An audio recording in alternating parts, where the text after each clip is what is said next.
최근 서울에 연속으로 미세먼지주의보가 발령됐습니다. 미세먼지주의보는 시간평균 미세먼지 농도가 150 마이크로그램 퍼 세제곱미터 이상인 상태가 2시간 지속될 때 내려집니다. 한국환경공단에 따르면 최근 서울 지역의 1시간 평균 미세먼지 농도는 168 마이크로그램 퍼 세제곱미터입니다. 서울뿐만 아니라 수도권과 강원 영서 등 중부지방을 중심으로 황사가 관측되고 있습니다. 인천 백령도와 강원 춘천 등에서는 미세먼지 농도가 세제곱미터당 200 마이크로그램을 넘었고 서울과 강원 속초, 충남 천안 등에서도 100 마이크로그램이 넘는 심각한 수준이 계속되고 있습니다.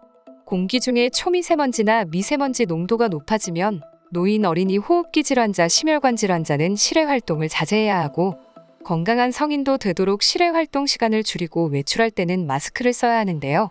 이러한 미세먼지의 주범인 중국은 중국 외교부 대변인을 통해 중국은 절대 미세먼지의 주범이 아니다. 모든 황사는 중국 국경 밖에서 시작됐고 중국은 단지 거쳐가는 곳일 뿐이다. 한국에서 발생하는 모든 미세먼지는 한국에서 발생하며 오히려 우리가 피해를 입는다. 라고 주장하며 불편한 심기를 내비치기도 했습니다. 이런 말도 안 되는 중국의 억측에 전 세계 언론이 관심을 보이며 직접 중국으로 발걸음을 향했는데요.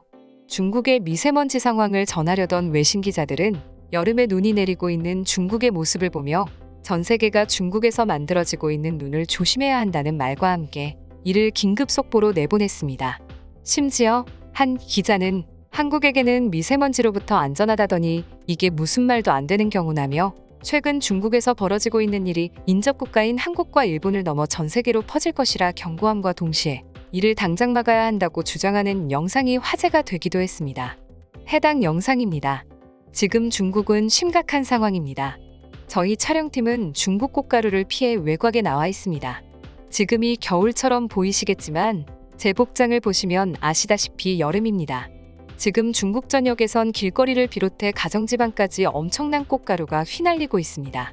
수도 베이징은 마치 겨울에 한방눈이 내리듯 꽃가루가 전역을 강타하고 있습니다. 사람들은 아예 외출을 하지 못하고 있을 정도입니다. 외출을 하더라도 중무장하고 외출을 해야 하는데요. 사실 이 꽃가루는 베이징시가 과거에 심었던 나무에서 나오는 것입니다. 주변 인근 국가에게는 미세먼지가 없는 청정지역이라고 소개한 베이징시는 1970년대부터 공기오염을 줄이려는 목적으로 자구를 살리겠다는 명목으로 포플러와 버드나무를 꾸준히 심기 시작했습니다. 미세먼지와 황사를 없애기 위한 사실을 숨기고 중국인 7억 명과 각종 해외 단체들을 동원해 강제로 30만 그루의 포플러와 버드나무를 심게 하기로 한 것입니다. 나무들은 일시적으로 미세먼지 농도를 낮추고 오염된 공기를 정화해주는 역할을 해주긴 했지만 봄이 되자 예상치 못한 심각한 문제가 생기기 시작했습니다. 나무 한 그루당 무려 1kg의 꽃가루가 나오기 시작한 건데요. 이 나무들에서 나온 솜털 모양의 꽃가루가 베이징 전역을 넘어 중국을 뒤덮고 있습니다. 이 때문에 베이징은 악명 높은 스모그에 이어 꽃가루에도 고통받고 있습니다. 또한 베이징 시민들은 마스크를 쓰고 외출하고 있음에도 불구하고 온몸에 달라붙는 꽃가루로 병원마다 알레르기 환자들이 급증하고 있습니다.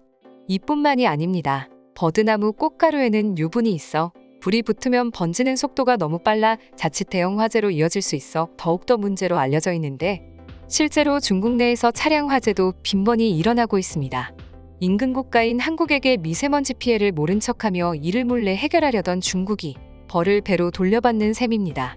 그러나 중국은 이 같은 사실마저 숨기고 있습니다. 베이징 당국은 꽃가루를 날리는 나무가 20여만 그루 정도로 남아있는 것으로 파악하고 있으며 가지치기와 벌목, 수목 등을 통해 꽃가루 대란을 막겠다고 발표했으나 아직 아무런 움직임도 보이지 않고 있습니다. 이미 인근 국가인 한국에서는 소량의 꽃가루들이 발견되고 있다는 뉴스가 들리고 있습니다.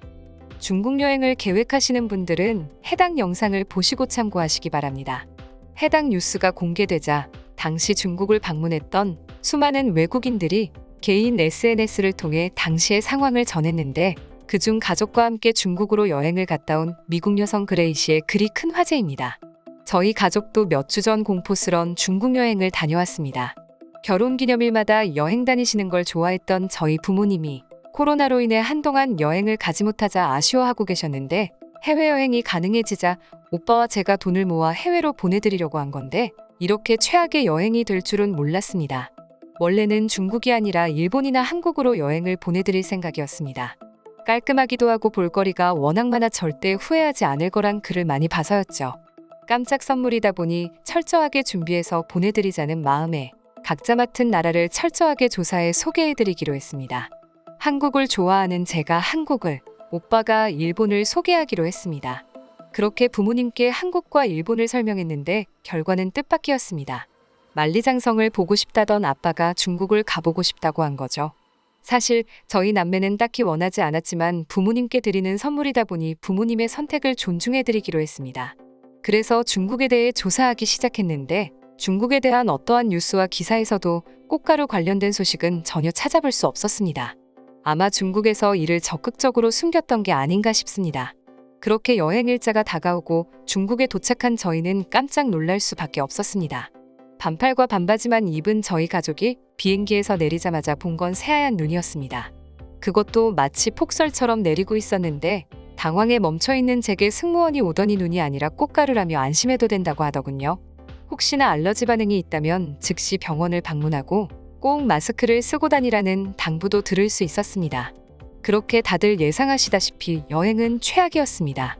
알러지 반응이 일어난 엄마를 돌보느라 관광지를 둘러보긴커녕 숙소에서 나가지도 못했고 심지어 옆 건물에선 화재 사고가 발생하는 등 정말 힘든 일주일을 보내고 왔습니다. 너무 화가 나 귀국한 뒤 조사해보니 제가 중국에 도착했을 때가 한참 심해질 때고 이런 꽃가루가 제가 좋아하는 한국에서도 보이기 시작한다고 합니다. 정말 있을 수 없는 일입니다. 다음 달에 친구들과 함께 한국으로 가 한복을 입고 돌아다닐 계획인데 만약 중국 꽃가루가 한국에서도 보인다면 정말 가만두지 않을 겁니다. 한국인들이 이 사실을 알고 있을지 모르겠네요. 해당 글에 달린 다양한 해외 댓글 반응입니다. 저게 왜 문제가 되는 줄 아시나요? 여러 가지의 나무를 심고 관리하면 전혀 문제될 게 없는데 제일 관리하기 쉬운 나무 중 값싼 나무를 고르는 걸로 모자라 한 번에 30만 그루를 심어버리니 저렇게 문제가 된 것입니다. 중국은 제발 이런 행동을 멈춰야 합니다. 꽃가루가 가볍다 보니 바람을 타고 날아가는 건 시간 문제입니다. 다른 나라로 건너간다는 게 믿기지 않았는데 영상을 보니 충분히 그럴 수 있겠다라는 생각이 듭니다. 더군다나 유뷴이 있어 불에 쉽게 탄다는데 국제적 갈등을 충분히 야기할 수 있다고 생각합니다. 중국에서는 이를 악물고 이와 같은 뉴스를 내보내지 않고 있는 것 같습니다. 저도 처음엔 왜 겨울 뉴스가 지금 나오고 있나 생각했는데 눈이 아니라 꽃가루였습니다. 심각한 문제입니다. 인접한 국가 중 미세먼지나 황사로 가장 많은 피해를 입는 건 한국이라고 알고 있습니다. 이젠 꽃가루로까지 고통받다니 정말 안쓰럽습니다. 황사의 매연에 꽃가루까지 정말 너무 힘들 것 같습니다. 옆에서 바라보는 저도 이렇게 숨막히는데 실제로 겪으면 얼마나 힘들까요? 그리고 아무 잘못 없는 한국은 도대체 무슨 죄인가요? 해당 꽃가루는 알러지 반응이 일어나면 매우 고통스럽다는 이야기가 많이 들리고 있습니다. 다들 안전을 위해 꼭 마스크를 들고 다니시길 바라며 이상 파노TV입니다. 시청해주셔서 감사합니다. 구독과 좋아요는 영상 제작에 큰 힘이 됩니다. 눌러주셔서 감사합니다.